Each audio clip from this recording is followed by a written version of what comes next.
Bem-vindo a todos, bom ver várias pessoas aí, queridas, Poliana também, das antigas, Carlos também, como a gente já pensou em moda, nos primórdios, né? E estou muito contente, quero já começar agradecendo a Ângela, foi um sinal, assim, uma conexão de primeira, né? Eu acho que essa rede assim está proporcionando conexões extremamente importantes. Nessas conexões, quase uma comunhão de valores, né? A gente fala de sustentabilidade já há um bom tempo. Nós criamos no IBMOD um projeto que chama-se Moda dá Negócio, Moda Faz Bem, em 2005. Foi uma ideia até do André, porque ele falou, olha, não tem nada mais reciclado do que moda, do que roupa, né? Ela sai da estante, sai da vitrina, sai da loja, você usa, você repassa para alguém, depois esse alguém vai repassar para outras pessoas e esse ciclo quase que termina num pano de chão, né? E aí esse projeto ele veio pensando exatamente como que você poderia estender o uso, né, dessa roupa, como que você poderia estender o ciclo, né, desse produto. E aí a gente fez várias edições pontuais, a gente levava esse projeto para alguns lugares e a gente arrecadava roupas de pessoas que queriam desocupar os seus guarda-roupas, peças de pessoas famosas, a gente chegou a ter uma gravata borboleta do Hector Babenco, o vestido do Jack Nicholson, o vestido que fez Carandiru, Rita Cadillac, enfim, e vários estilistas, Ronaldo Fraga, Walter Rodrigues, todo mundo doava suas peças com uma história, né, escrita à mão, qual era o papel daquela peça dentro do guarda-roupa e dentro da vida das pessoas que estavam doando. E aí a gente pediu também para várias marcas, 20, 25 peças de cada marca que sobravam nas coleções, e a gente fez para as peças que tinha mais curadoria, a gente fez um leilão. Para as peças que eram novas, a gente fez um bazar. E peças que vinham usadas, a gente montou um brechó. Então, essa foi a nossa experiência. Depois a gente conseguiu ter o brechó por um tempo aberto e depois a gente faz agora pontualmente. Eu sei que esse projeto ele é muito pequeno perto do que a Ângela vai falar aqui, né? Que é uma super experiente no assunto, e fico mais contente ainda, Ângela, porque eu acho que a moda ela tem que aprender com outros setores também. A moda não vive sozinha. Então, eu enxergo, por exemplo, a experiência que você já teve de anos em outros setores também provavelmente te dá uma visão de mundo muito mais diferente para a sustentabilidade, né? Reforço, a gente está com esse movimento Moda dá Negócio, começou como um grupo, do grupo a gente abre o microfone, como aqui, né? Me dá o mic para as pessoas que querem falar sobre um tema, querem trocar ideias, querem apresentar algum projeto. E a gente está indo também com outras coisas muito legais. A gente apresentou no último Me Dá um Mic o Fashion Hub, e o Fashion Hub é uma rede, uma comunidade online para colocar todos os players aí dentro desse movimento, né? E a gente está transformando o conhecimento que as pessoas têm ou em formatos de curso ou em formatos de consultoria. Então, acho que até o final aqui a gente tem uma novidade aqui desse encontro para passar para vocês. E quem quiser vir com a gente, vamos junto. Eu não acredito mais numa moda diferente sem efetivamente conhecimento. E por isso que a gente traz aqui a Ângela. Agradeço mais uma vez todo mundo para falar sobre sustentabilidade. Semana passada a gente teve a semana do Fashion Revolution, em todos os países, mas principalmente no Brasil, um movimento muito articulado, né, incrível, fizeram muita coisa interessante e eu acho que a gente precisa trazer uma visão também muito estratégica de sustentabilidade, e eu espero que a Ângela apresente aí os seus conhecimentos nesse sentido. Bom, boa tarde a todos, uma satisfação muito grande estar aqui com vocês. Parabéns, Luciane, parabéns, André, por essa iniciativa. A todos vocês que estão aqui, eu espero corresponder às expectativas. Eu atuo na área de meio ambiente e sustentabilidade agora em em dezembro completam 30 anos de jornada, né, nessa área. E as pessoas, quando eu falo, olha, eu atuo nessa área há 30 anos, as pessoas falam assim, mas sustentabilidade é um assunto novo, né? Então, eu gostaria inicialmente de fundamentar essa questão de sustentabilidade, né? Quando surgiu a sustentabilidade? Quando começou a se falar sobre sustentabilidade? Depois eu vou contextualizar tudo isso e desafiar, né? Desafiar nós mesmos, como nós podemos fazer e fazer diferente, né? Então, vou começar. O homem foi para a Lua em 1969. E aí, Ângela, o que tem a ver a ida do homem para a Lua em 69 com sustentabilidade, né? Quando o homem voltou da Lua, ele chegou com um relatório dizendo que não havia possibilidade de vida fora da Terra. E tudo isso, toda essa informação que eles trouxeram, trouxe um desconforto também. E agora, o que é que nós vamos fazer? O planeta, no crescimento, na velocidade do crescimento que ele está, ele não vai suportar. Isso isso aí aconteceu em 1969. Em 1950, a população mundial era de 1 bilhão e 500 milhões de habitantes. A expectativa era de um crescimento de 4 vezes a cada século. E esse crescimento, ele saltou de 1 bilhão e 500 milhões de habitantes para a população que nós estamos hoje, de 8 bilhões, ou seja, cresceu 7 vezes mais. Então, o homem foi para a Lua, viu que não havia possibilidade de vida fora da Terra, e em 1972, em Estocolmo, na Suécia, aconteceu a primeira reunião mundial de meio ambiente. E aí, a partir dessa reunião, começou a ter uma discussão, o que é que nós vamos fazer, né, com um planeta que vai ficar saturado. Então, nós temos que tomar uma decisão. Bom, com base nisso, o homem, através das suas, vamos dizer assim, das suas atividades. Bom, então o homem foi para a Lua em 1969 e voltou. Aconteceu a primeira reunião mundial de meio ambiente em 1972 em Estocolmo. E numa reunião das Nações Unidas, na década de 70, né, estava tendo uma discussão muito e um embate muito grande empresarial com os ambientalistas. Qual era o motivo desse embate? Os empresários diziam, olha, vocês são contra o desenvolvimento. E os ambientalistas disseram, não, nós não somos. Aliás, uma pessoa, nessa pequena reunião da ONU, disse, nós não somos contra o desenvolvimento.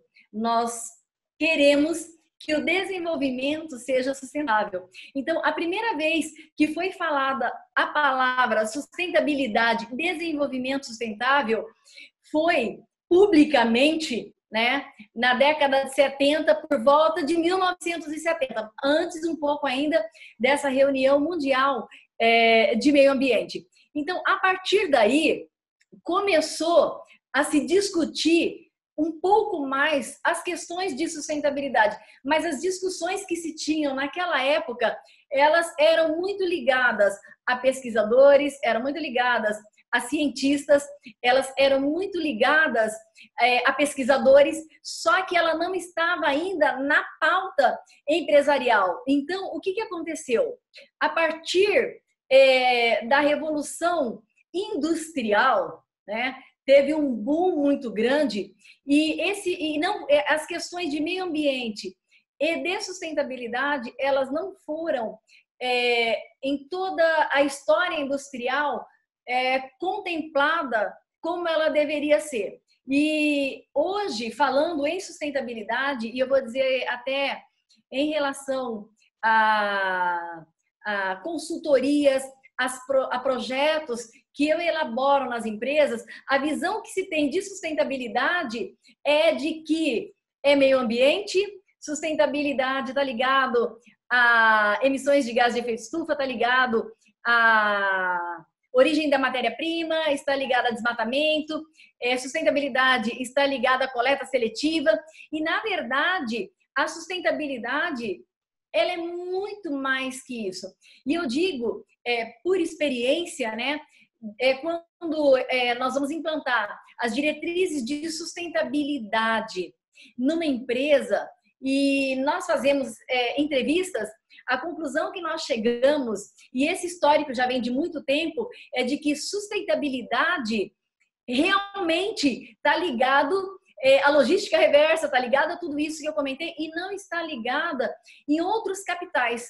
Porque se nós imaginarmos que sustentabilidade ela é meio ambiente, uma empresa que faz coleta seletiva, que tem filtro na chaminé, a empresa que faz coleta seletiva, a empresa que faz todo esse trabalho, ela é sustentável.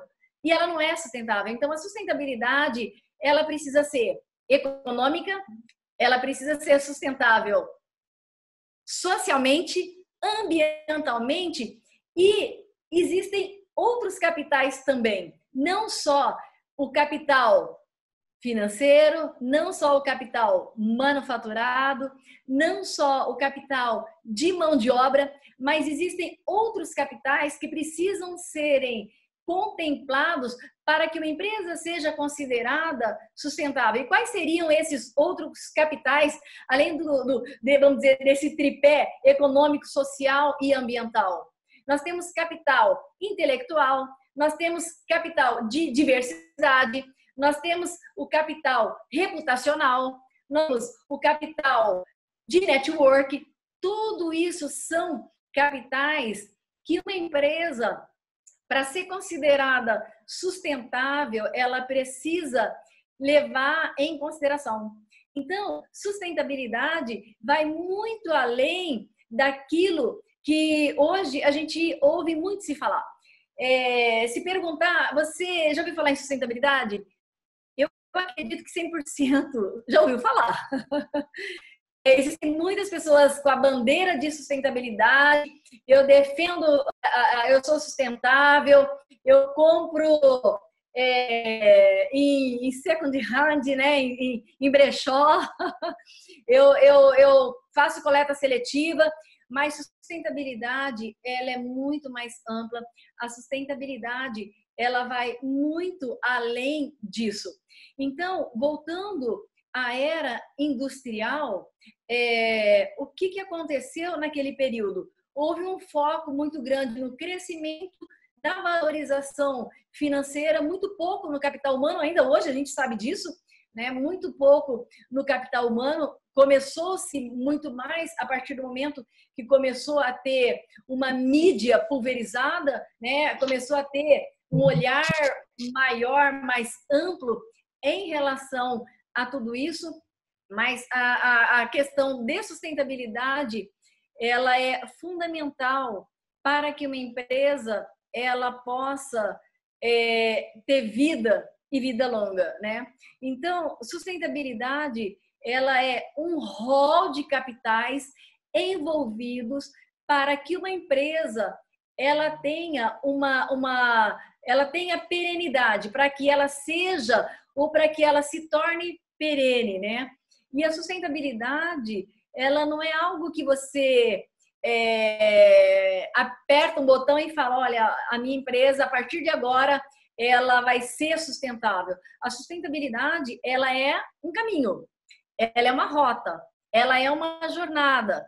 Então, quando se fala, olha, eu quero implantar sustentabilidade na minha empresa, né? Então, existe toda uma estratégia, todo um trabalho que é construído para que ela seja sustentável, né? nesse momento que nós estamos, que o mundo, né, está vivendo, o que trouxe à tona? Trouxe à tona a fragilidade das empresas, né? Eu vou dar um exemplo em relação ao indicador digital.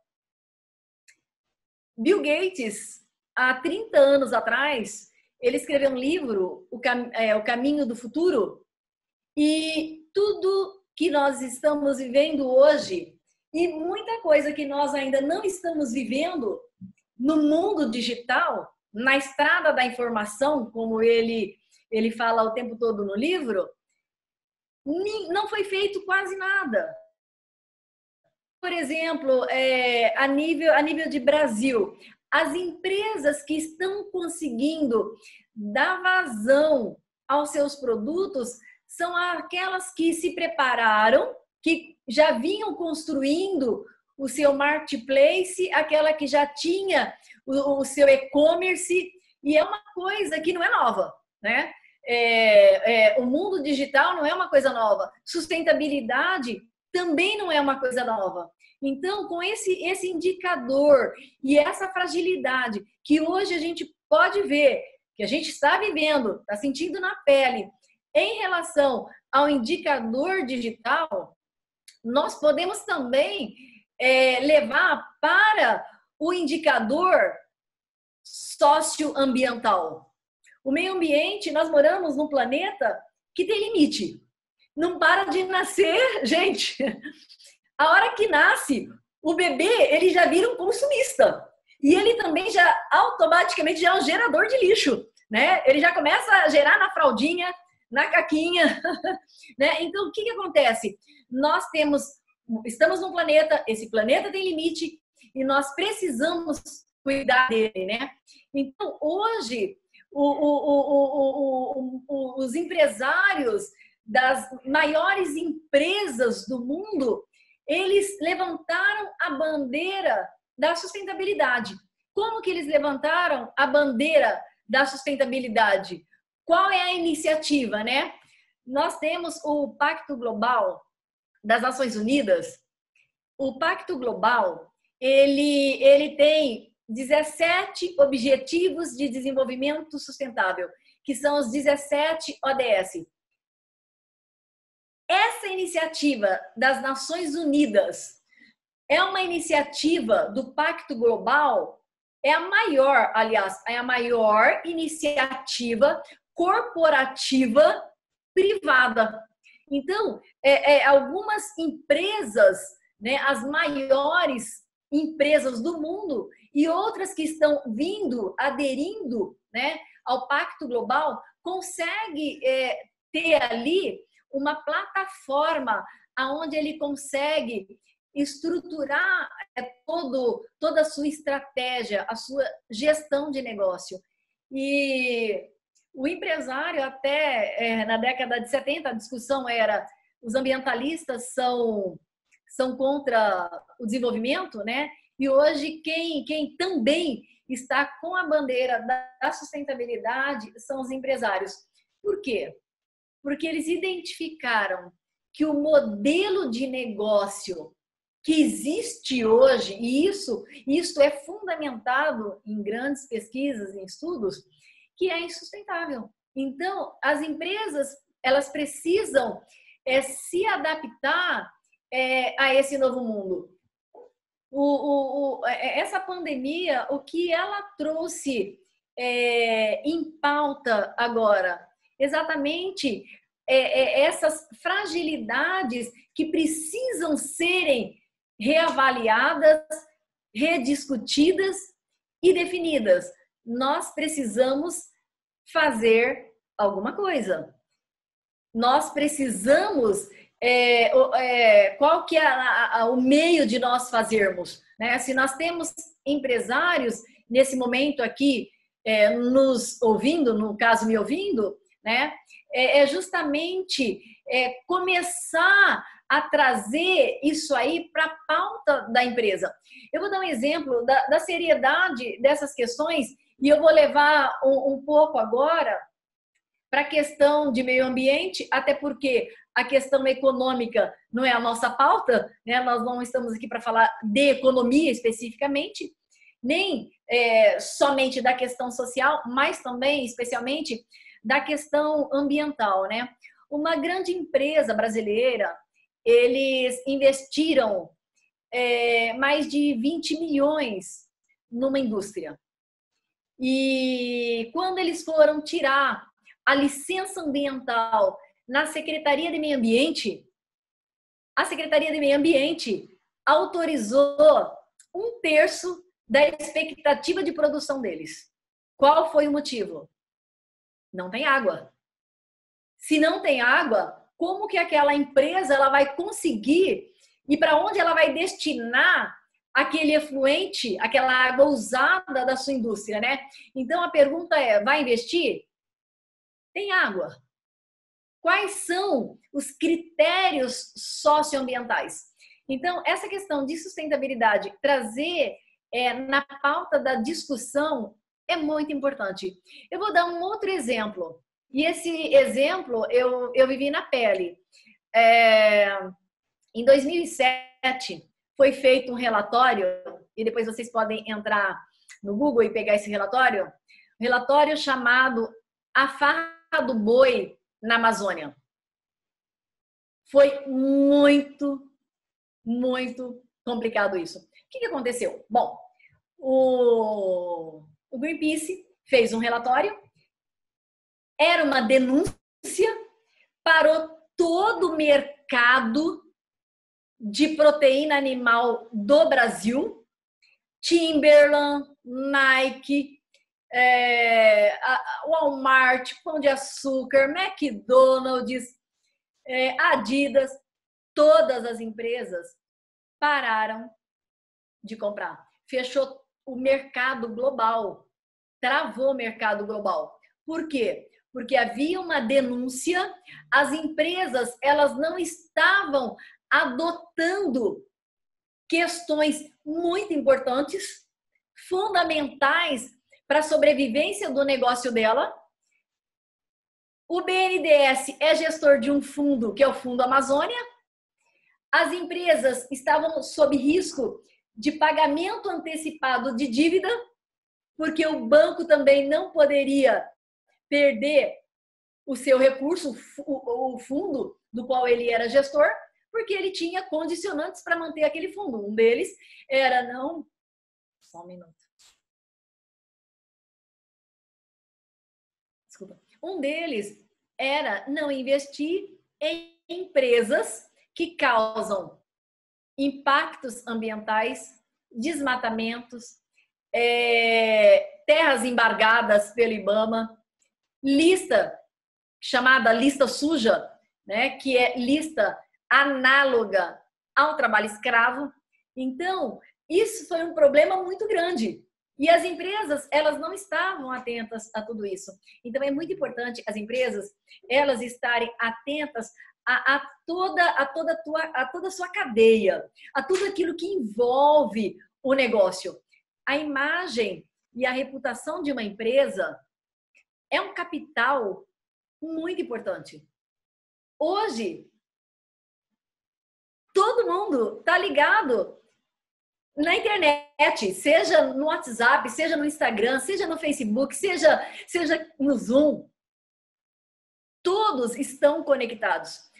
A velocidade da informação é muito grande. Então, tudo isso impacta diretamente na imagem, na reputação, na perca da confiança daquele consumidor da empresa que tem a sua imagem. Só um minutinho.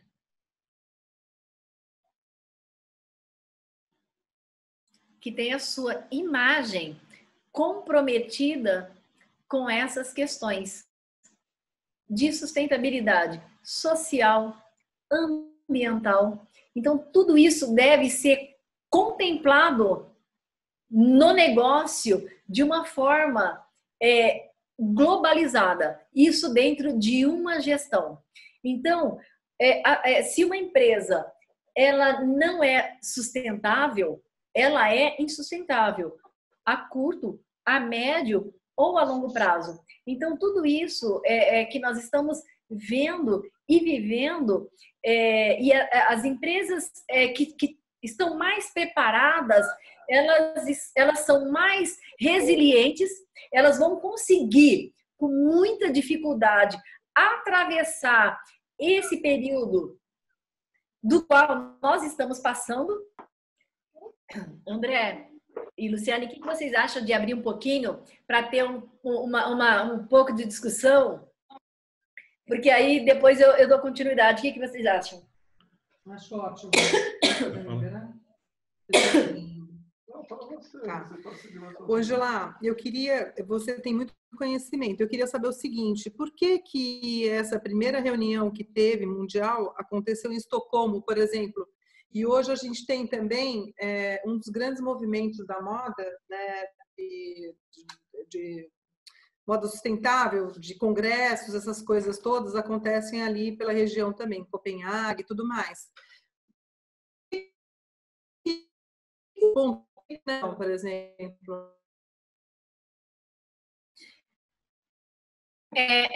Vamos dizer assim, essa região é uma região muito comprometida e voltada a essas questões de sustentabilidade. Eu vou dar um exemplo. Eu fiz estágio em Dortmund, na Alemanha, e eu me surpreendi, brasileira, do interior de São Paulo, de Andradina, terra do rei do gado. Fui para a Alemanha fazer estágio. Cheguei lá, a minha primeira surpresa. Cheguei no supermercado, não tinha sacolinha. E eu, como assim não tem sacolinha? Eu não consegui entender. Por quê? Porque de um país de terceiro mundo, né? Então, assim, essas questões de meio ambiente e sustentabilidade são muito valorizados nesses países. A experiência que eu tenho, né, na Dinamarca, por exemplo, né, em Copenhague, eles estão muito à frente. As tecnologias alemãs, por exemplo, estão muito à frente. Eu vou dar um exemplo. As indústrias brasileiras do setor do agronegócio, em especial,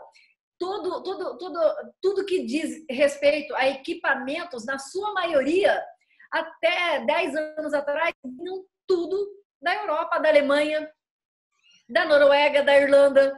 Então, assim, eles já têm uma preocupação muito grande com sustentabilidade. Eu me lembro que em 1990, foi quando eu comecei a trabalhar com um grande pesquisador, Dr. Wolf Bartmann, expedicionário, inclusive, né? A preocupação é um nível muito grande. Nós estamos muito aquém ainda do que já existia lá na década de 90 em toda aquela região. Uhum. E aí eu queria fazer uma pergunta, também abre, quem quiser fazer pergunta, pode abrir o microfone aí. Eu só vou fazer o seguinte, por exemplo, dentro da cadeia têxtil, a gente tem praticamente várias etapas, digamos assim, né? Você consegue dizer se a gente tem alguma eficiência ou ineficiência do gargalo em algum desses players, por exemplo, dentro da cadeia têxtil? Olha, maior.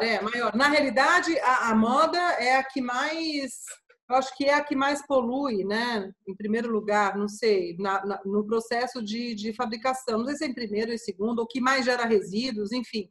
Mas, assim, dessa cadeia toda que a gente tem lá, desde o fio, do têxtil, da confecção, enfim, talvez até o teu conceito de sustentabilidade, eu acho interessante porque até precisa, a gente estava pensando outro dia, né? Será que precisa ter tanta loja, né? Quer dizer, será que isso é sustentável se você consegue ter menos lojas, digamos assim, e destinar, de repente, um varejo que vai para o online, ou que vai no omnichannel, ou que você compra e retira em algum lugar, ou seja, a sustentabilidade ela está permeando por toda a cadeia, né? Mas pela tua experiência, por exemplo, existe algum gargalo maior, assim, pelo que você já pôde notar? Luciane? Olha, segundo pesquisas, o setor da moda, o setor têxtil, é o segundo maior poluente do mundo. Até porque o processo industrial, ele demanda de muitos produtos químicos. A indústria, ela não investiu, né, em novas tecnologias. O Brasil está desindustrializado, né? Hoje, a maior produção que se tem é fora do Brasil. A matéria-prima vem de fora. O Brasil, ele exporta commodities, né? Então, a industrialização no Brasil ainda não. Ela é muito, muito pequena. Muito pequena. Então, o país, ele precisa retomar, pegar isso de volta, trazer e investir numa indústria moderna. Essa pergunta, Luciane, ela é muito, muito oportuna, porque olha só, a revolução industrial que aconteceu lá atrás, ela é totalmente desatualizada. Hoje se fala, e esse assunto nós já falamos há muitos anos, há mais de 10 anos, em bioeconomia, nós falamos em economia verde, nós falamos em uma economia voltada realmente ao meio ambiente e à sustentabilidade. Eu vou dar um exemplo. As instituições financeiras, a FEBRABAN, por exemplo, que é a Federação de Bancos, ela tem uma resolução que estabelece critérios para a indústria que vai captar recursos. Então, assim, olhando para a indústria nacional, ela está muito aquém do que ela poderia ser. Então, precisa de investimentos e retomar, na verdade, essa indústria. Hoje existe, passa-se a ter agora até essa janela, né, que tem se falado muito, janela de oportunidade, para que a indústria realmente ela assuma esse papel e comece realmente a produzir. Não é fácil. O Brasil é um país de uma carga tributária muito grande, né? Pouco antes de nós iniciarmos, estava até conversando, né, com o André, o Carlos, que já estava, falando exatamente sobre isso. Foi pulverizada as produções, né, para vários países, China e países asiáticos, né, os países vizinhos. Então, isso fez com que a empresa brasileira não investisse na própria em novas tecnologias, né? Em se falando em sustentabilidade, e aí, em se falando dos grandes players nacional, as empresas hoje que mais investem em sustentabilidade, na sua maioria, são aquelas de capital aberto. Por quê? Porque elas estão na Bolsa de Valores, elas estão na Bovespa, ou até na Bolsa de Nova York, Bolsa de Xangai. Essas bolsas de valores, elas têm indicadores de sustentabilidade que faz com que a ação ou as ações das empresas sejam valorizadas. Então, investir em sustentabilidade é uma coisa que precisa realmente estar na nossa veia, no nosso sangue, no nosso DNA. Por quê? Porque a sustentabilidade, ela tem um valor de mercado muito grande. Ações de empresas que estão dentro dos indicadores de sustentabilidade, elas são valorizadas. Então, por exemplo, a Renner, a C&A, elas estão na Bolsa de Valores. Então, elas estão não só na Bolsa, mas como elas estão no ISE, que é o Índice de Sustentabilidade Empresarial.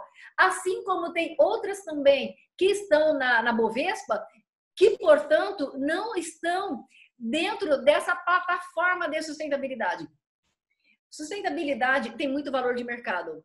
Existe um fundo gerido por um pequeno grupo um grupo de aproximadamente sete pessoas aqui no Brasil que representam um fundo de 1,7 trilhões que estão buscando empresas que tenham, eles querem investir em empresas que tenham sustentabilidade.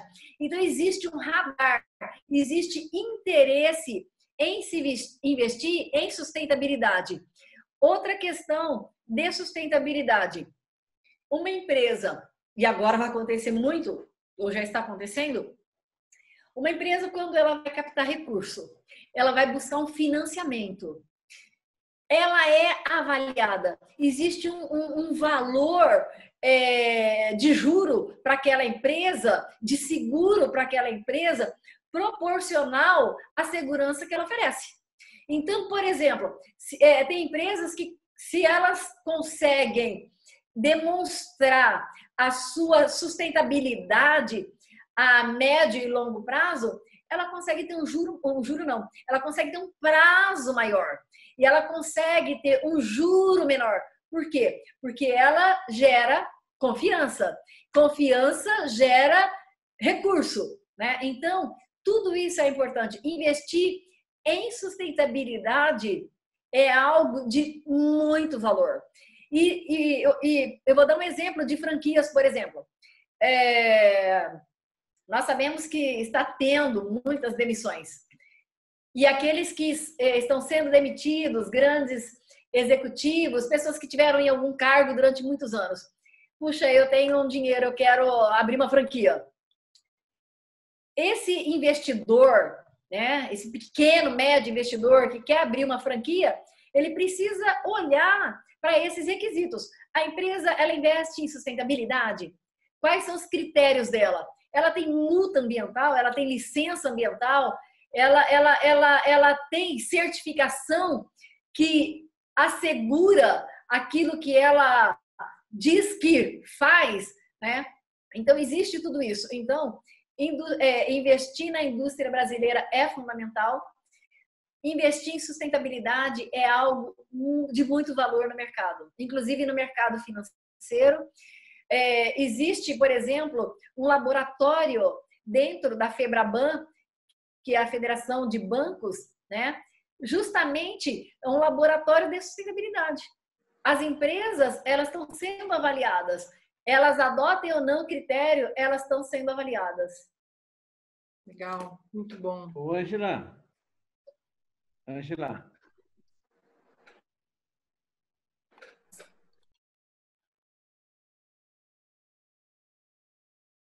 Oi? Agora acho que ficou no mudo dele. Tem que destravar o microfone, Carlos. Você destrava aí, né? Estou tentando. O meu está destravado. Agora sim. Pode falar. Luciane, eu gostaria de fazer uma colocação, aliás, a primeira, sobre a nossa indústria de confecção, de moda em geral. Eu acho que ela tem um aspecto estimulante e um aspecto preocupante. Eu vou começar pelo estimulante. A nossa indústria de moda, ela é a segunda indústria mais intensiva de mão de obra. Ela só perde para a indústria de construção civil. Mas tem um detalhe muitíssimo importante. Além disso, ela, com R$1 ou $1 investido, é aquela que tem a maior capacidade de gerar emprego por menor custo possível. Se você casar essas duas questões, é muito importante. Acontece que, por uma questão de salário de fome, se você se lembra, quem conhece bem Nova York foi o maior centro de indústria de confecção do mundo. Por que essa indústria saiu de lá? A busca de salário por prato de comida. Foi irreversível. Como a China tinha uma brutal população, caiu na China. e que, com certeza, vai haver uma reversão por dois motivos.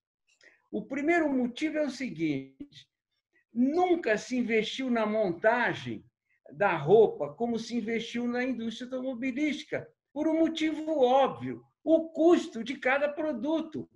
Ele não precisava gastar em robô de montar, nada disso, porque tinha sempre alguém com trabalho escravo, ou quase escravo. Então, eu queria colocar o seguinte: qual é o dado preocupante? O primeiro dado é estimulante. Eu acho que a indústria de confecção, mais cedo ou mais tarde, por uma questão de rapidez, por uma questão de tecnologia, ela vai retornar ao mercado que vai ser consumido. Nós temos aí a questão que estão esquecendo, que é a impressora, aquela impressora que produz produto. Tá certo? Então, essa história da globalização está com dias contados, pelo menos da forma como ela está hoje. Adeus, globalização. Como tudo tem seu lado positivo, esse é o lado positivo do vírus. Bom, tem um dado econômico: o PIB mundial é de 80 trilhões de dólares previsto para esse ano. Então, desses 80 trilhões, 16 são americanos, 12 são da China, mas todos os outros países têm menos de 3 e pouco. O PIB da nossa querida indústria de vestuário é de 2,4 trilhões de dólares. Só que acontece o seguinte: 500 bilhões vão para o lixo todo ano. Por quê? Primeiro, porque as pessoas, 1/3 das pessoas, usam as roupas só um ano e jogam fora. Além do que, nós poluímos mais do que os aviões e os navios. Esse é o retrato preocupante da nossa indústria, que, na verdade, isso pode ser resolvido. E quando você vê, o Ferreirinha faz uma colocação, que eu acho que é a maior autoridade de luxo do Brasil, ele chama atenção muito para a indústria do luxo, porque eles são muito bons. Porque se tem empresa do luxo que tem 350 anos, uma pancada delas tem mais de 100 anos. Agora, o que elas já estão fazendo?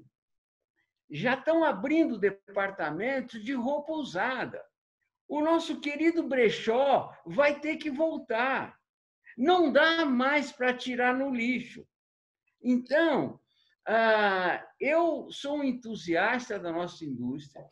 Eu lamento muito, mas muito, coisas que aconteceram, como, por exemplo, as queridas antigas costureiras externas.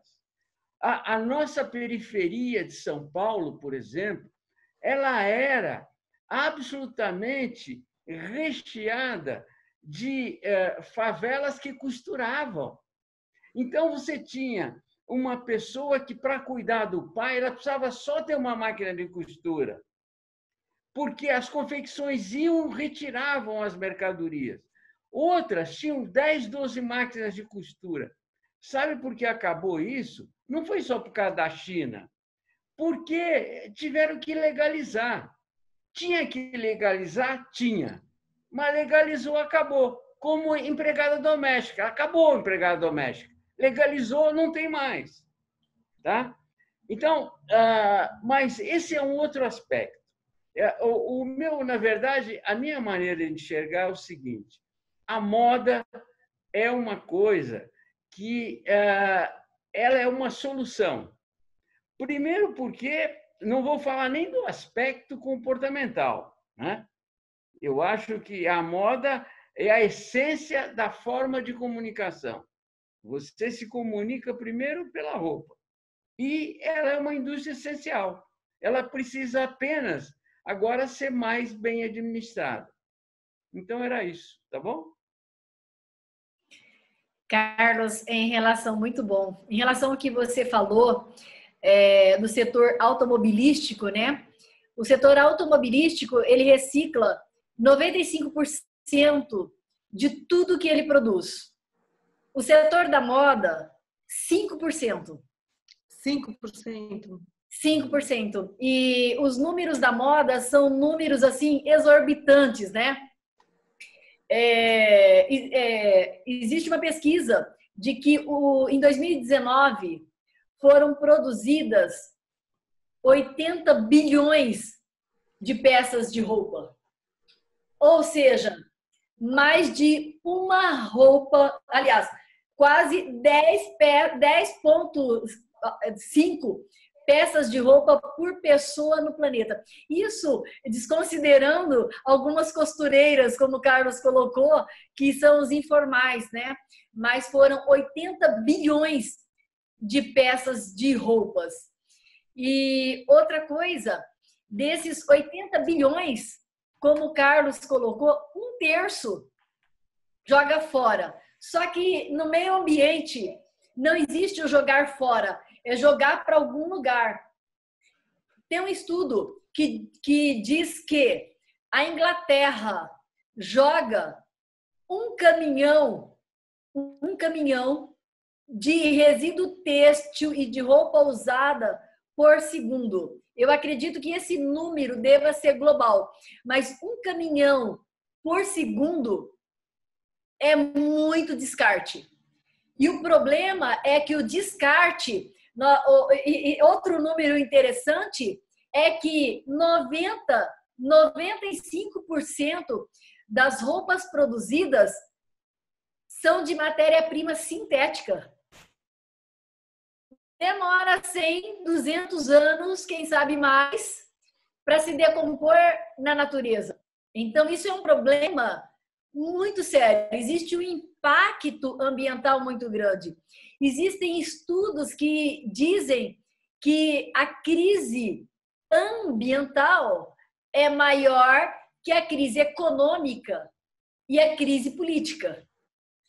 Nós não temos saneamento básico, o que é básico, nem na capital paulista, haja visto o Rio Tietê e o Rio Pinheiros, né? Então, olhar para essas questões de meio ambiente e sustentabilidade para dentro das empresas, para dentro dos negócios, é fundamental. E a sustentabilidade, ela tem que estar em nós.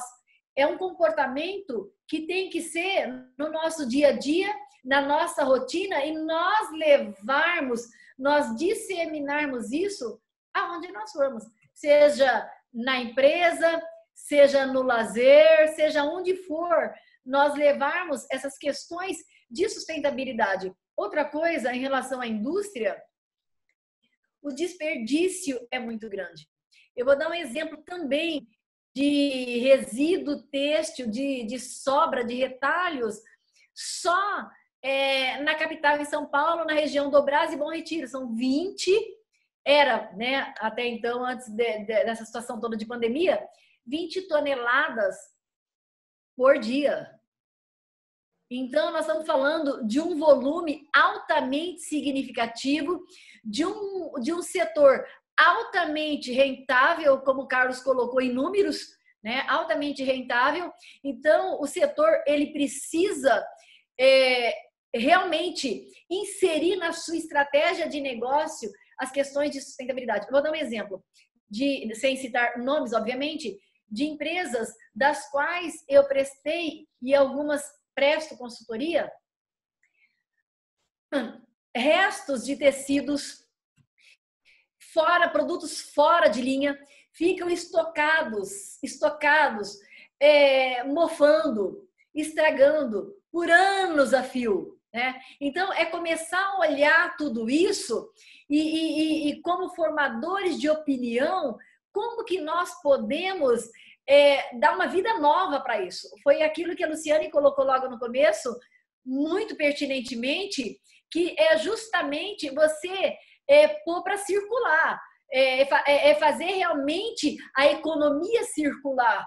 É você pegar, por exemplo, roupas que estão paradas e voltar a circular.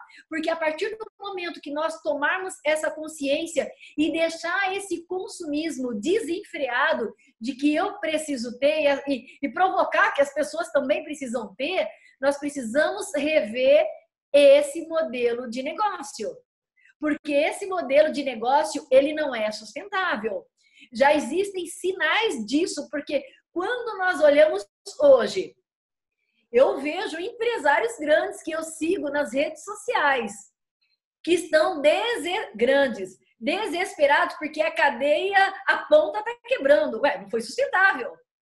Não foi sustentável. A cadeia de fornecedor dele não foi sustentável. Ele explodiu, ele é a marca. Agora, quem está por trás da marca está quebrando. E se essa cadeia quebrar, como é que vai ficar? Então, não existe sucesso numa sociedade destruída.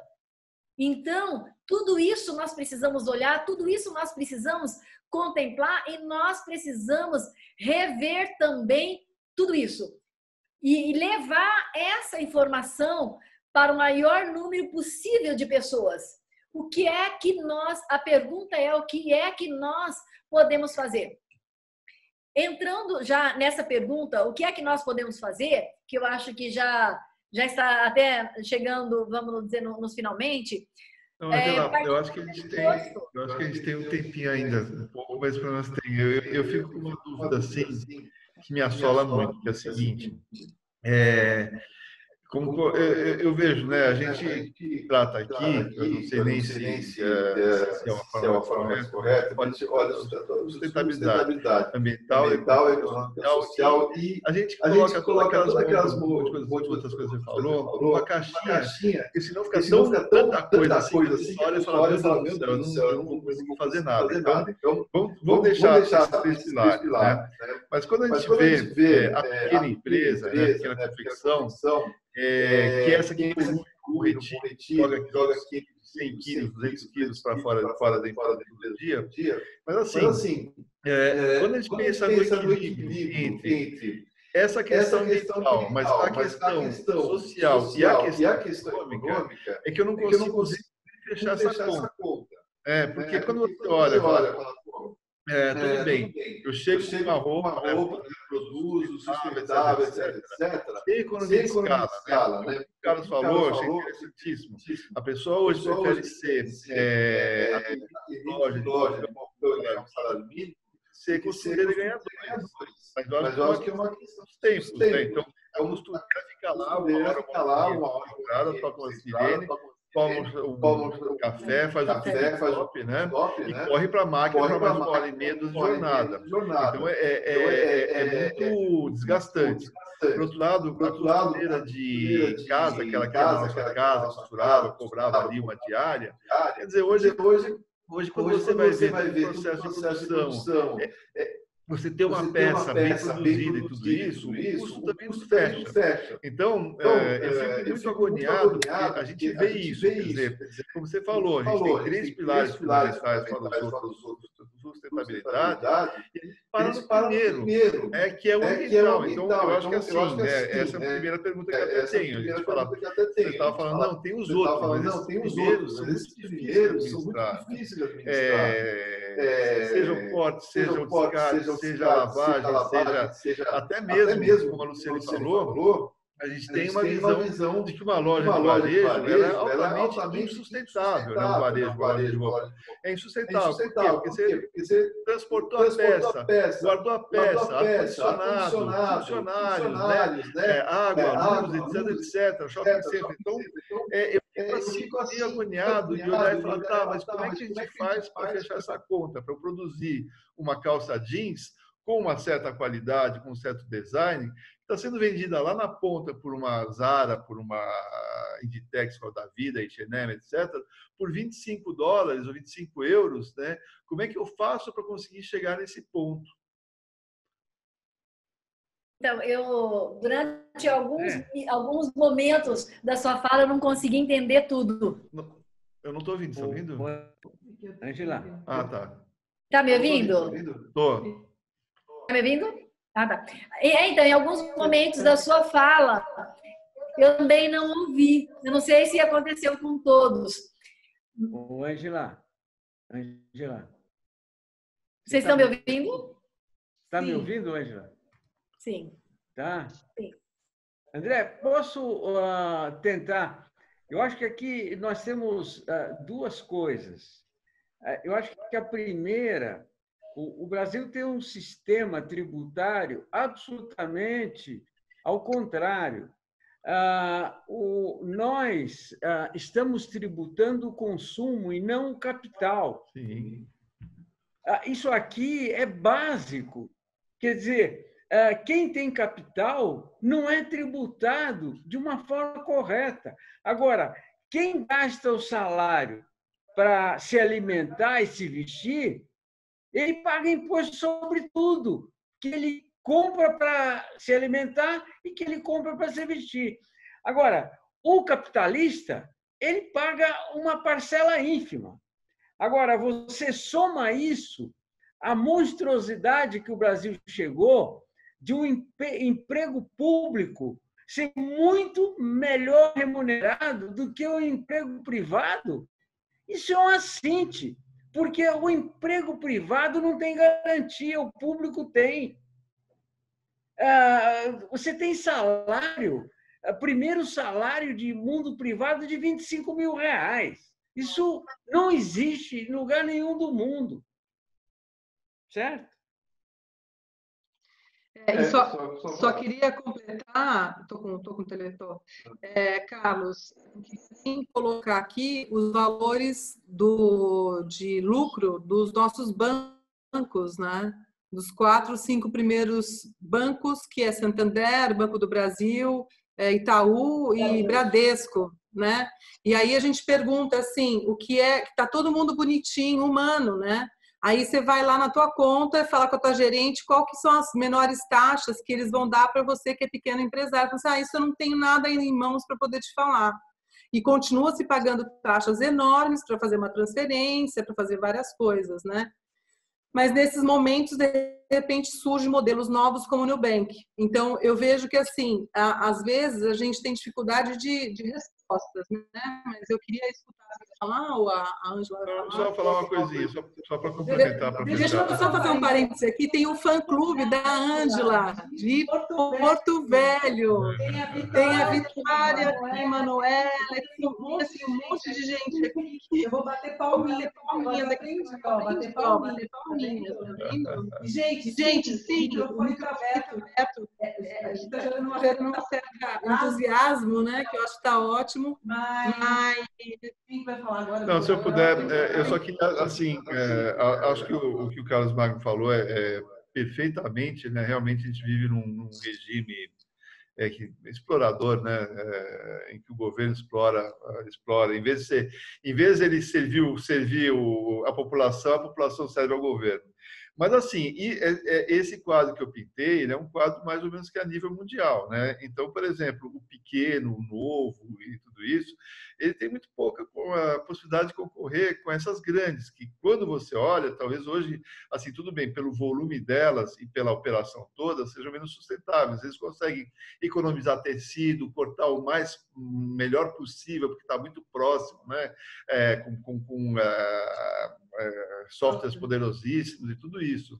Mas realmente eu fico nessa angústia, porque eu vejo cada vez mais o pequeno produtor, o médio produtor, o pequeno estilista, né, o designer sem caminho para se desenvolver, porque assim, indo para um lado mais amplo, né, ele tem problemas para poder ter matéria-prima, ter acesso à matéria-prima, porque muitas vezes não tem crédito, ele não tem a possibilidade de comprar, não vendem no tamanho que ele quer comprar e tudo isso. Então, esse é um ponto. Aí, quando ele produz e vende, ele não tem escala, né? Então, ele vai produzir, vai custar mais caro. E assim, só que quando você agrega esses pequenos produtores, aí eu não estou falando só do pequeno design, estou falando assim de pequenas confecções e tudo isso, a produtividade deles e a poluição acaba sendo maior, porque eles não têm acesso a esses sistemas, esse conhecimento de utilizar muito mais tecido. Então, eu vejo assim, eu realmente olho para o nosso setor da moda, da indústria do vestuário, e eu fico extremamente preocupado porque eu não consigo ver como essa sustentabilidade, seja ambiental, seja de uma forma geral. Por exemplo, se eu fosse um pequeno, vamos dizer, um pequeno designer aí, mas que já tivesse uma produção razoável, ia perguntar para você assim, Angela, tá bom, mas o que eu faço? Qual o caminho que eu devo percorrer para que eu me torne sustentável, né? Eu vou dar um exemplo que hoje é uma gigante, só que ela, como a maioria das empresas, né, ou todas, elas começam pequeno.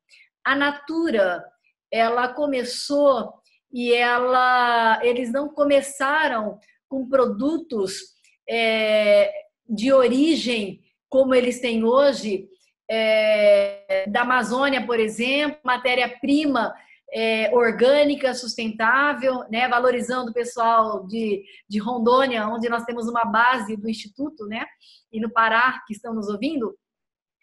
A Natura, ela era uma empresa pequena, existia uma concorrência farmacêutica muito grande e cosmética também, entrando no Brasil, da mesma maneira que em 2000 foram aberto o mercado e entrou a China, né?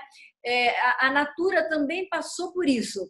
E eles tiveram que tomar uma decisão, né? E qual foi a decisão? Eles olharam todos os players envolvidos no negócio deles, eles viram que eles não iam poder bater de frente com as multinacionais que estavam chegando.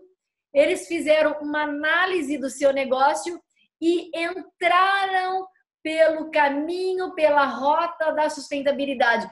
Vamos produzir um produto que não tem no mercado, que tem esse diferencial. O que acontece, André? Se as empresas elas não se prepararem, e elas precisam se preparar, elas precisam olhar para dentro do seu negócio e definir as estratégias que ela vai adotar.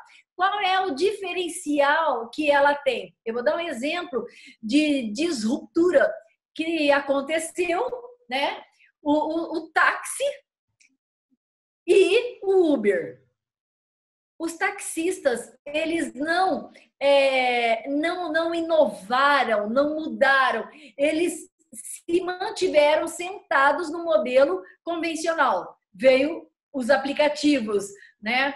Veio o Uber 99 e outros. Olha a Netflix. A Netflix veio, acabou com todas as locadoras. Olha o Airbnb. Olha o que a Luciane acabou de falar, o Nubank, entendeu? Eles estão entrando e o Nubank começou pequeno. Está crescendo, está tomando volume. Então, assim, as empresas, elas têm que definir algumas estratégias. Por exemplo, se é numa região onde tem várias pequenas confecções, elas têm que se unir.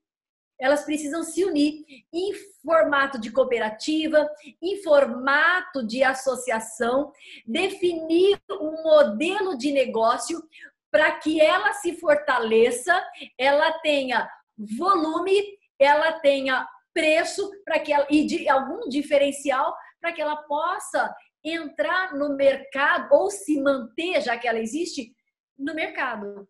Então, precisa observar todos esses detalhes. Eu comentei que eu assessoro e algumas outras que eu assessorei do setor têxtil.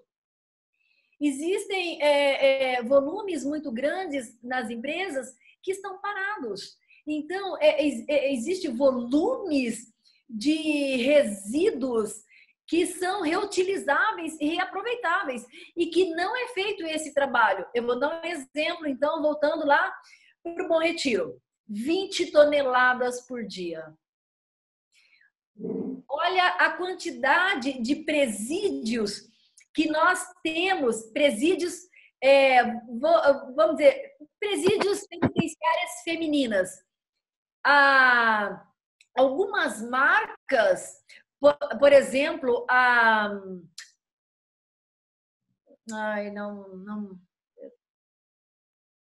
algumas marcas estão produzindo peças dentro de presídios. Então, pegar todo esse resíduo, por exemplo, ele é uma matéria-prima. Ele dá para ser reutilizado. Então, é começar a olhar tudo isso como algo de valor. Definir algumas estratégias nesse sentido. Então, teria que olhar, vamos dizer assim, caso a caso, para que a gente possa dar um direcionamento para que ela possa continuar se mantendo no mercado, de repente ter algum diferencial. O que o Carlos comentou, eu achei muito, muito importante, interessante. E, Carlos, só um minuto. E já se fala muito nisso, de voltar às costureiras. Eu vou dar um exemplo. Tem várias indústrias satélites, de cidades satélites de São Paulo, que não tem costureiras para trabalharem dentro da indústria. Então, assim, precisa e vai voltar esse modelo primitivo até que o país se restabeleça. Porque é aquilo que eu comentei durante algum momento, que o país, ele desindustrializou. As empresas estão produzindo fora. Então, hoje, André, as pessoas, os consumidores, eles começaram a olhar para a pizzaria vizinha, eles começaram a olhar para confecções mais próximas, a olhar o ecossistema que eles estão. Isso já existe um estudo de cenário que é uma tendência global antes da pandemia, de se valorizar. Porque quando se fala em custo ambiental, o custo de navio para levar nossa commodity, para processar e trazer de volta, existe um custo ambiental muito grande de petróleo, de emissões de gases de efeito estufa, de uma série de outros. Se nós estamos falando em sustentabilidade, tudo isso deve ser observado, tudo isso deve ser contemplado. Então, nós estamos falando por exemplo, o algodão. É plantado algodão na Paraíba, né? É plantado algodão na Paraíba, é comercializado no sul do país, comercializado no sentido da commodity, a matéria-prima algodão, ela é manufaturada no sul e depois volta lá para o norte, para o nordeste, para comer. Já existe um bom tempo um estudo de cenário sobre isso. Será que esse é o melhor cenário? Será que a regionalização e agora até a micro-regionalização não vai crescer, não vai avançar? Então, hoje, nesse momento que nós estamos vivendo e de quarentena, sem poder sair, é um momento realmente de se parar, olhar o negócio e falar: o que eu posso fazer? O que eu posso oferecer de diferencial? Qual a minha estratégia? Qual vai ser o marketing que eu vou adotar? A maioria, grande parte das empresas não estavam preparadas e continuam não estão desesperadas, colocando seu produto agora no e-commerce. O marketplace é uma coisa que já existe há 10 anos. Bill Gates falava isso há 30 anos. Né? Passear em museu, no livro dele está escrito há 30 anos isso. Né? E as pessoas, nossa, que legal, vou fazer um passeio virtual no museu. Há 30 anos ele já dizia que isso ia acontecer. Então, assim, existem sinais que as coisas estão mudando, que o mundo está mudando. A indústria 4.0, a indústria que o Carlos comentou, que é a indústria onde a tendência é ser tudo, a customização em massa. Nós estamos falando de uma outra indústria, de uma nova estratégia, das quais as pessoas precisam estar muito, muito atentas. Porque hoje canais de informação não faltam.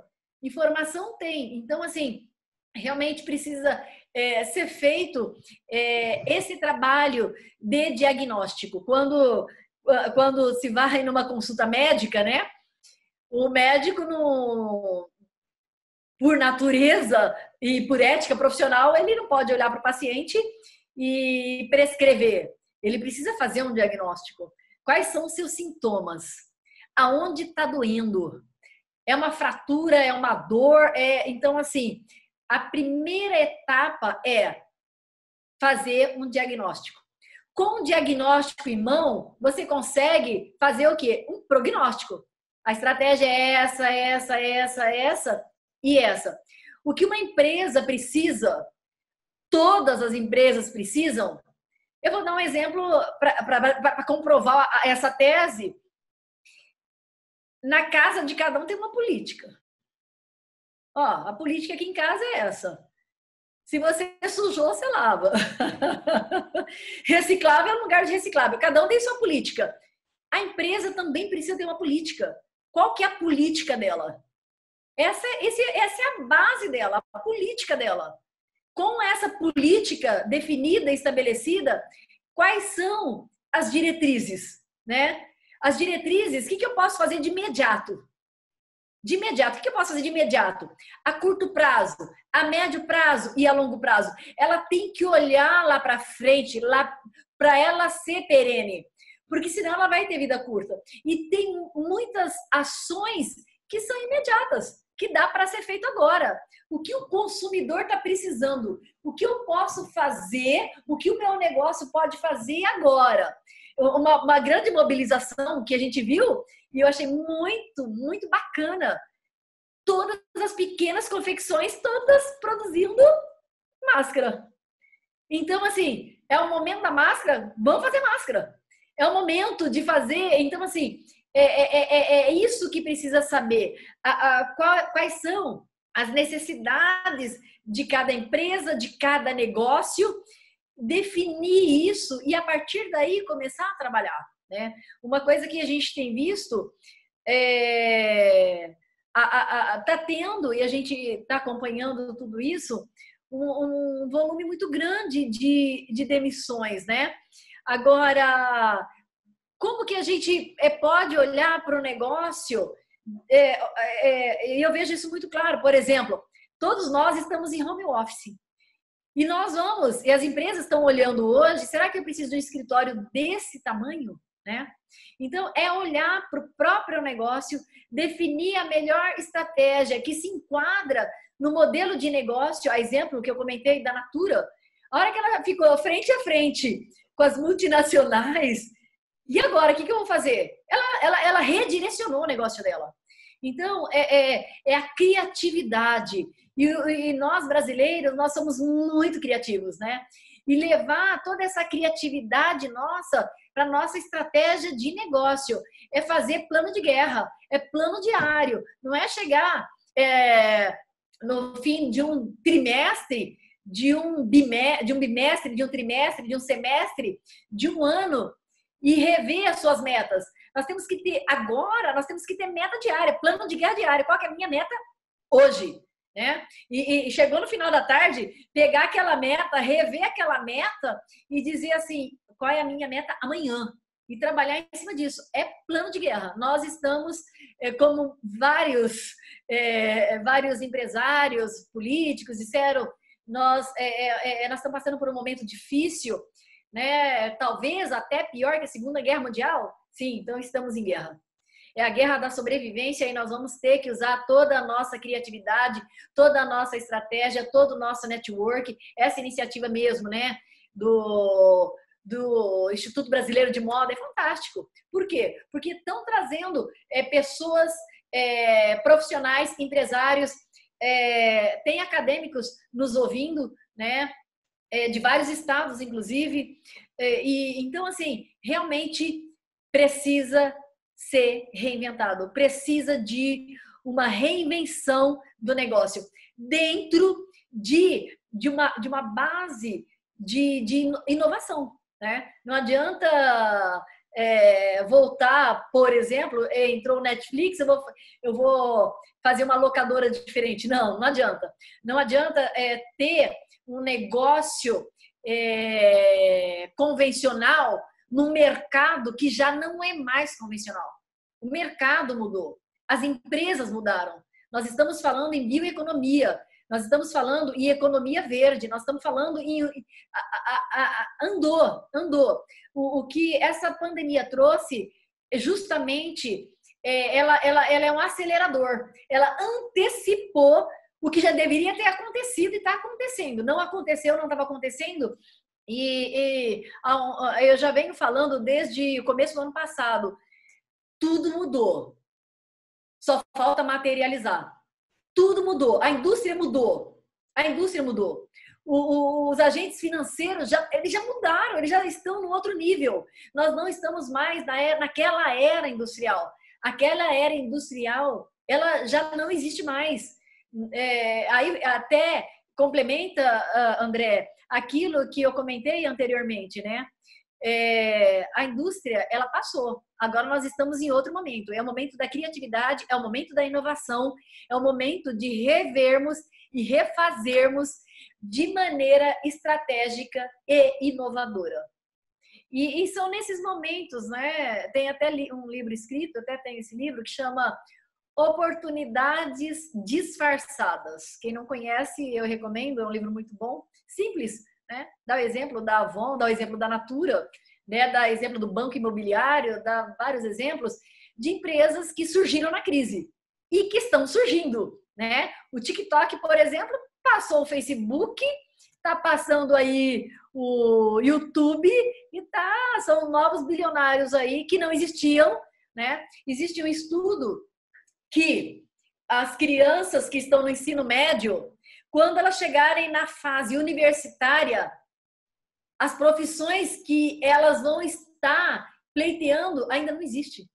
Vão surgir novos profissionais. Vão surgir novas profissões. Tudo hoje nós conseguimos, quase tudo hoje nós conseguimos no mundo digital. E hoje nós estamos aprendendo, né, como pessoas e como empresários também, né, a viver e saber que há vida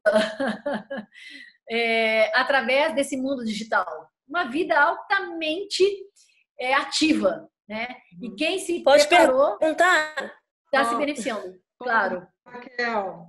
Oi, boa noite, gente, tudo bem? Então, Ângela, eu gostaria de saber sua opinião quanto à propriedade intelectual como fator competitivo dessa sustentabilidade na indústria da moda, né? No que tange as marcas de certificação, as marcas coletivas. Só isso. Beijinho, obrigada. Essa questão de identidade intelectual, de você ter a marca preservada, é uma discussão assim longa. O INPE, né, que é o Instituto de Pesquisa de Patentes, né, é muito lento. Eu vou dar um exemplo. Tem marcas que levam 8, 10 anos para serem registradas. Eu tenho uma marca que está no INPE há 10 anos. Então, existe uma dificuldade muito grande e existe um movimento também em relação a isso na China. Até porque a China é um país que viola muito essa questão, né? A gente sabe disso. Só aí na 25 de março, por exemplo, a gente consegue ver isso muito claramente. Então, isso aí é um desafio muito grande. O Brasil, eu não sei o que acontece dentro do INPE, que não tem vazão, que não tem fluxo, que não tem velocidade em relação a isso. Isso é um problema muito grande, é um problema de governo, é um problema governamental que precisa de uma solução. E não tem definida essa questão ainda. E isso aí ainda vai dar muita briga, muita briga. Thaisa, você ia falar alguma coisa? Você quer falar sobre o que você tinha? Você tinha uma pergunta no começo, Thaisa? Você falou também do Instituto. Você quer falar? ativar meu áudio aqui. Não, tá me escutando? Sim, sim. Eu queria saber quais são os indicativos sustentáveis e empresariais que são avaliados pelos investidores. Sim. Uma empresa, para ela ser considerada sustentável, vou dar um exemplo dentro do ISE, que é o Índice de Sustentabilidade Empresarial da Bovespa. Existem vários requisitos, digamos assim. Eu vou dar um exemplo. A empresa ela tem que ter a política de sustentabilidade constituída, aprovada pelo Conselho de Administração da empresa. A empresa ela precisa ter um comitê de sustentabilidade. Obrigatoriamente, esse comitê de sustentabilidade, ele tem que contemplar dentro do grupo, da equipe, do time, membros do conselho da empresa. Tem que estar ligado diretamente ao conselho de administração da empresa. Não dá para ser um comitê, por exemplo, um comitê de crise, um comitê de meio ambiente, um comitê de...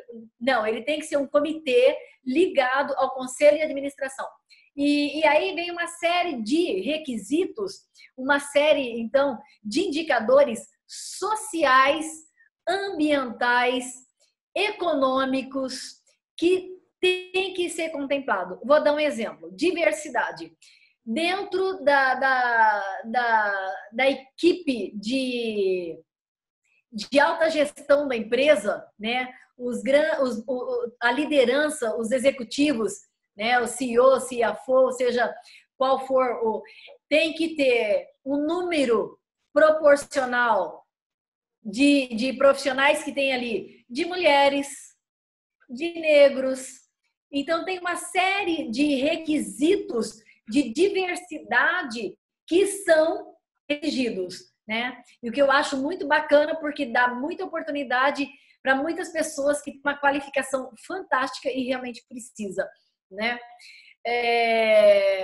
Em relação a critérios sociais, são muitos os critérios, código de ética, as questões salariais, as questões de segurança do trabalho. Então, assim, são são mais de 100 perguntas, das quais tem que ser comprovado por evidência formal que aquilo de fato acontece. Por exemplo, a constituição de um comitê de sustentabilidade.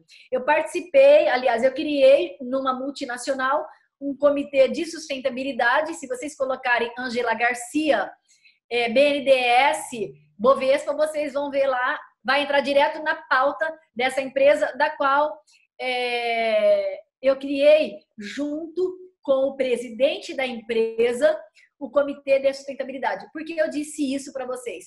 Porque não basta você constituir o comitê, ele tem que ser uma ata pública. Então, a partir do momento que você comprova tudo isso, que você registra em cartório, que a tua empresa ela tem um comitê de sustentabilidade com tais e tais e tais propósitos, né? E que ela consegue atender todas aquelas exigências, aí ela consegue ser ou compor a carteira do ISE, que é o Índice de Sustentabilidade Empresarial. As empresas que compõem a carteira do ISE, que é o Índice de Sustentabilidade Empresarial da Bovespa, é público. Então, vocês podem colocar também no Google e buscar a carteira de empresas que compõem. É interessante buscar, por exemplo, dos últimos 5 anos. Por quê? Vocês vão observar que empresas entraram e saíram do ISE. Vocês vão observar também que não chega a 20% o número de empresas que estão na Bovespa, que hoje, até 90 dias atrás, era em torno de 300 e poucas empresas, né? Não sei como que está hoje. Nem 30, nem 40 faziam parte do ISE. índice de sustentabilidade empresarial. E as ações, elas são valorizadas, são ações diferenciadas. Elas têm sustentabilidade, ou econômica, ou social, ambiental, ela oferece uma segurança maior para o investidor. Eu queria só acrescentar que assim, a gente está num momento onde o consumo está bastante crítico, né, em todos os momentos, por causa do bolso, por causa dos valores, por causa de todas as considerações que a gente tem tido, né, de reflexões, digamos assim. E então eu acredito que, por exemplo, a sustentabilidade, aos poucos, ela já está entrando na pauta do consumidor, né? Existem essas questões, mas eu vejo que o grande desafio está em a gente realmente, como você colocou, pensar na cadeia como um todo, né? E uma outra coisa que eu acho que eu entendi também, Ângela, que eu achei bem legal, que existe um processo, por exemplo, que você até colocou, citou até a Natura, que ela não nasceu com isso, mas ela ao meio do caminho ela foi se desenvolvendo. Então, você também pode escolher, elencar, né, algum tipo de produto, ou uma linha de produto, enfim, ou dentro do processo de fabricação, ou seja, fazer momentos de experiência de sustentabilidade, né? Eu acho que isso é meio interessante, porque às vezes, como o André colocou, você fica um pouco assustado, né, de como você consegue dar conta disso, já que já tem tantas áreas que a gente precisa se estruturar, né? Mas que mesmo que possa ser semeado, por exemplo, experiências e processos, e que com certeza isso pode se expandir depois como uma relação mais estratégica de posicionamento da empresa, né? Sim. Então, acho isso legal.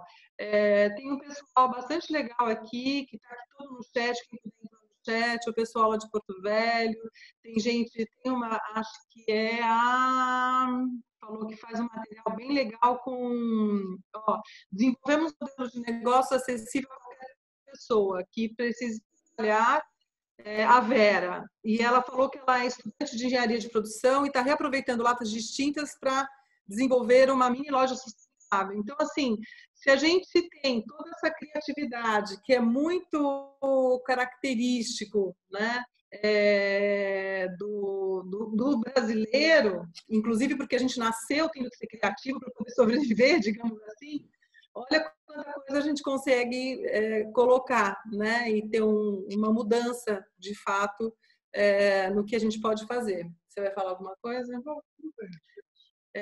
Tem mais alguém que tem perguntas?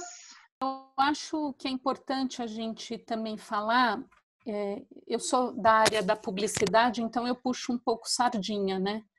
Mas eu acho que é importante falar porque, assim, eu vejo muitas ações, você vê, aí mesmo a gente já teve algumas pessoas que falaram, eu faço isso, eu reutilizo isso, mas eu acho que muitas vezes isso não chega para o consumidor, né? Então, assim, a gente vê muita gente fazendo muita coisa e que não consegue divulgar.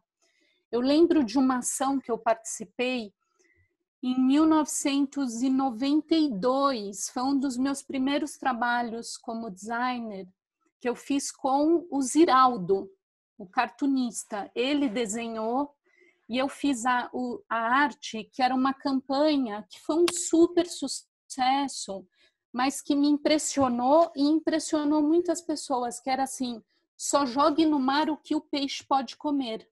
E a gente, você chegou a ver, tinha vários adesivos de barco, a gente colocava... Eu estou em Rondônia.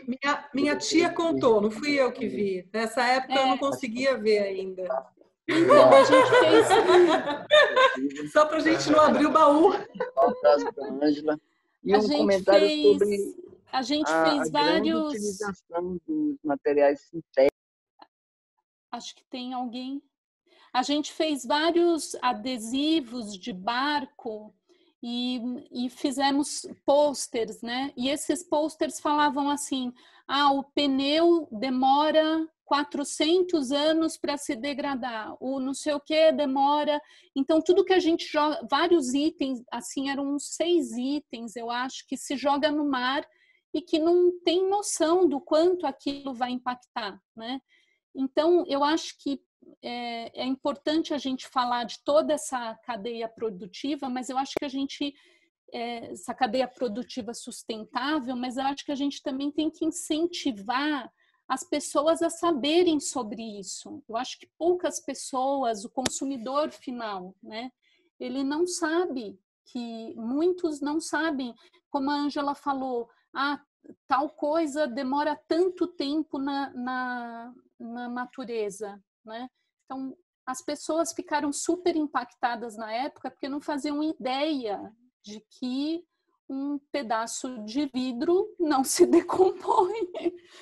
E aí, quer dizer, então foi uma campanha que deu um super resultado porque passava essa informação. Então, acho que a gente precisa também ter um jeito, não puxando sardinha, né, para publicidade, para comunicação, mas precisa ter um jeito de divulgar isso para todo mundo, né?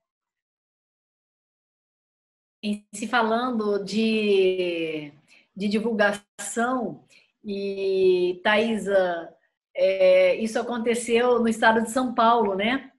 E a gente observa em todos os lugares por onde a gente passa, nós vemos trabalhos muito lindos, muitas iniciativas muito bacanas, né? E eu acredito que o caminho, eu vou dar um exemplo no bioma amazônico, né? Eu atuo no bioma já desde 2004, né? E em 2014 nós criamos um instituto, né? E nós temos bases no extremo norte do Pará e em Rondônia. E no estado de Rondônia, em algumas reservas, vou dar um exemplo, até parceira nossa, Resex Cunhã, ali tem uma quantidade de pirarucu muito grande. O pirarucu é o maior peixe do mundo, ele atinge 3 metros de comprimento, de 280 a 300 quilos. Ele é um gigante. A pele dele é muito valorizada. A Osklen usa muito como matéria-prima as bolsas, calçados, cintos. A matéria-prima é o pirarucu. Eles têm um trabalho no Pará, né?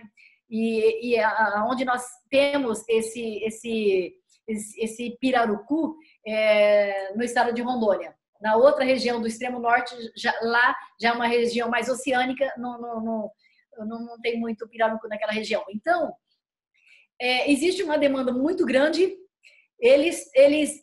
O couro do peixe lá é jogado fora, eles comem a carne, né? E não há o que se fazer com o couro.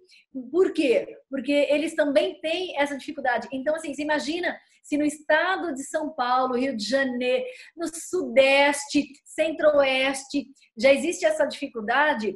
Então, assim, isso aí é interessante. Por exemplo, falando das pequenas confecções, elas usam botões nas suas confecções, né? Nas suas roupas, nos produtos que elas produzem.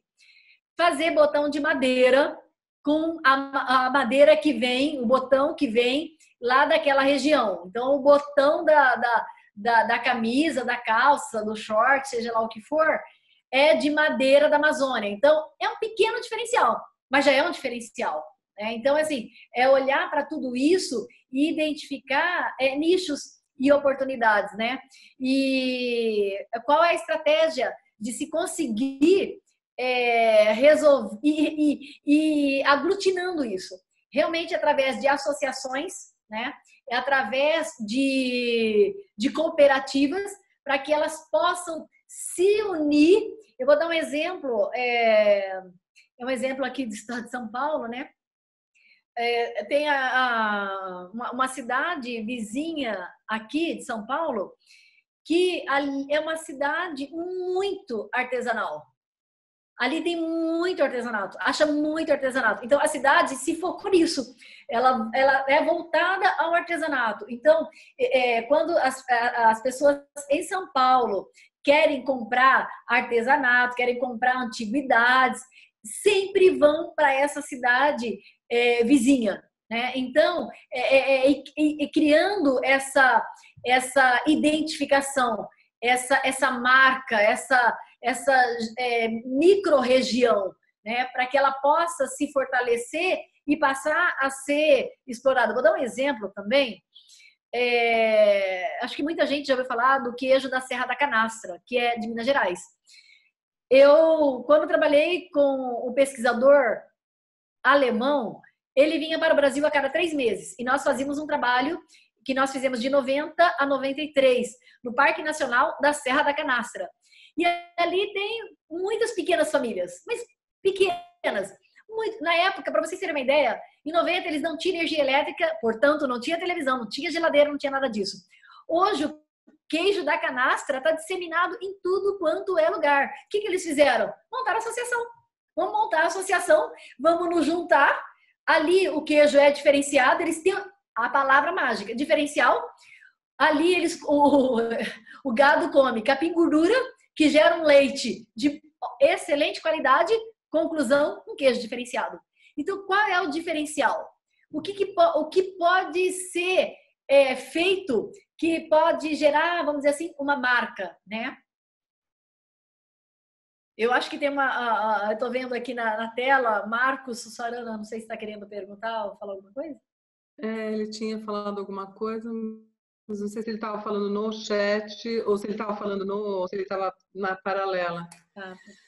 Bom, gente, acho que eu ficaria aqui a noite inteira, iria até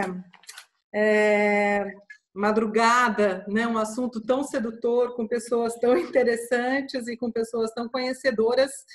E quantos cruzamentos a gente não fez, né? Deixo um convite aberto para que a gente continue conversando, de repente, sobre isso. Não só continue conversando, mas continue explorando, né, no bom sentido, o que é que a gente pode fazer. E você falou em diversos momentos, Ângela, que na realidade é o que a gente está fazendo também, né? É reunião, coletivo, criação, né? Então, assim, se a gente não se juntar, a gente vai ficar muito difícil estar sozinho. E principalmente no momento onde você não troca as ideias, você se sente muito exclusivo naquele teu sentimento negativo, muitas vezes, né? Então, a gente se sente único e, na realidade, está acontecendo para muita gente. Então, esse até foi o objetivo da gente ter aberto o grupo, de ter feito várias coisas. E já deixo aqui um convite. Nós já estamos trabalhando e até convidar você também, Ângela, e quem quiser, né? O grupo se formou e a gente começou a fazer várias coisas porque eu sinto que a gente precisa, é momento de colocar no papel. E até como você colocou, precisa ter ações rápidas. Então, a gente está montando, já temos aí um formulário, inclusive, que eu vou soltar hoje à noite lá no grupo. Nós estamos soltando dois modelos, né? Até para criar um aprendizado, para que esse aprendizado de fato seja educativo e que a gente possa aplicar isso em outros momentos e desdobrar isso de uma forma rápida e ampliada, né? Então, a gente está fazendo um Lab Experience, que é uma consultoria que tem 3 pilares, que é inovação, tecnologia e sustentabilidade. E a gente está buscando 2 empresas para fazer isso de uma forma gratuita nesse momento. O Lab Experience ele vai trabalhar mais tempo, né? Provavelmente a gente vai pegar na mão, vai entender o que está acontecendo, vai sugerir ideias e a gente também está formando uma equipe multidisciplinar. Aqui já tem a Tami, já tem o Marcão, já tem o André e tem outras pessoas. A gente precisa aproveitar essa inteligência que está no momento e criar métodos, criar metodologia. Então, deixo o convite para as 2 pontas. Quem tiver uma empresa e quiser entrar nesse lab, ou quem tiver aí querendo trocar com a gente e trabalhar junto nesse lab, estamos juntos. E o outro, a gente pensou num quick service, dentro do que a Ângela já tinha falado. Olha, chega no final do dia, eu tenho esse problema específico. Ou eu tenho um problema no meu produto, ou eu tenho um problema no meu estoque, ou eu tenho um problema no meu VM, ou eu tenho um problema... Ou seja, é uma junta médica, né? Onde a gente vai trazer soluções muito pontuais.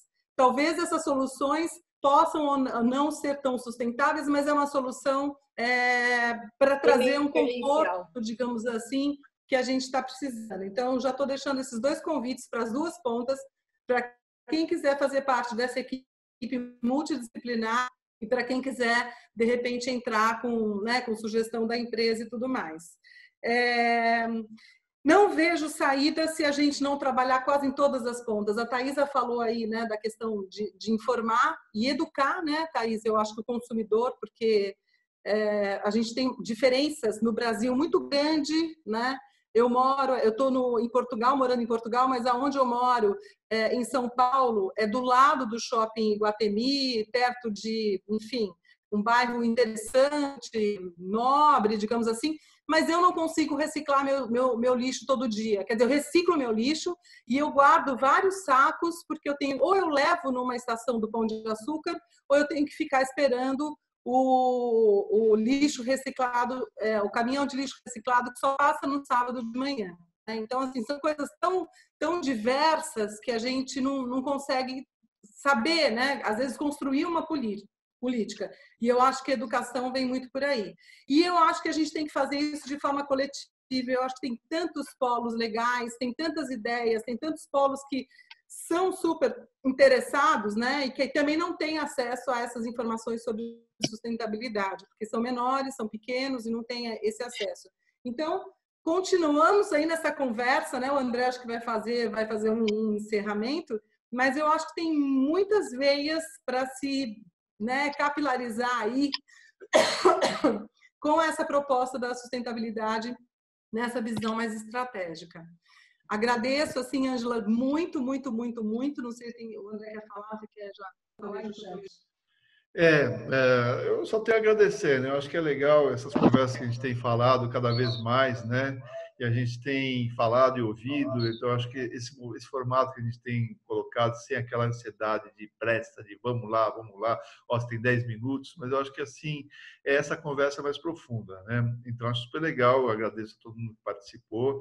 Eu acho que realmente é interessante ver, né, a gente trabalhar toda essa visão ampla da sustentabilidade, né, de uma forma ampla, e ver que esse é o caminho que a gente tem que desenvolver. Eu acho interessante, no Brasil, sim, mas aqui em Portugal, se você falar moda sem sustentabilidade, parece que não falou tudo, porque é uma palavra que grudou uma na outra, né? Então, eu acho que, assim, realmente, eu às vezes provoco, né, que é justamente para a gente poder escutar um pouco mais, assim, né, as defesas, mas eu acho que, assim, não há como voltar, né? Até eu sou formado, na verdade, apesar de trabalhar com moda faz mais de 20 anos, sou formado em agronomia e desde lá eu já tinha essa preocupação de, olha, o mundo tem que ser cuidado. E eu acho que essa preocupação hoje ela passou a estar em primeiro lugar para muitas pessoas e esse é o momento de fazer com que essa demanda, essa ansiedade, esse tipo de necessidade seja aí preenchida por nós, que somos uma dos setores, uma das indústrias mais poluentes do mundo. Eu ia pedir, assim, acho que a Ângela pode encerrar, e eu ia pedir para todo mundo depois abrir a câmera para a gente tirar uma fotinho aí. E só mais uma coisinha, todo o nosso, cada encerramento desses, na verdade, não é um final, é um início, né? O início de uma novas conversas, novos relacionamentos, novos pontos na rede. Então, eu acho que assim, isso aqui realmente é um pulo para frente e vamos continuar conversando. Quer falar alguma coisa? Não, acho que não. Quer terminar, Ângela? Bom, eu, mais uma vez, parabenizo você, Luciane, e você, André, por essa iniciativa. Muito importante, esse canal é muito estratégico, realmente existe um grupo de pessoas, de profissionais, de empresários, e realmente cada um pingar a sua gotinha de conhecimento para que a gente realmente possa encher o balde, dar as mãos, né, para que a gente possa continuar avançando. Então, eu agradeço o convite, agradeço a participação, agradeço a todos vocês que estiveram conosco até agora. Meu muito obrigada, um grande abraço e vamos junto que a gente consegue realmente ir mais longe, levando muita gente com a gente. Legal.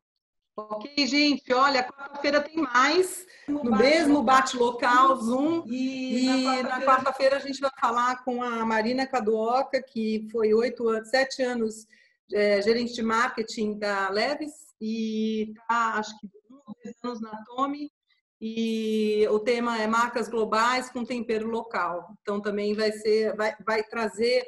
E tanto as duas empresas têm uma dinâmica de sustentabilidade bem interessante também, e ela vai trazer essa narrativa aí do que eles têm feito.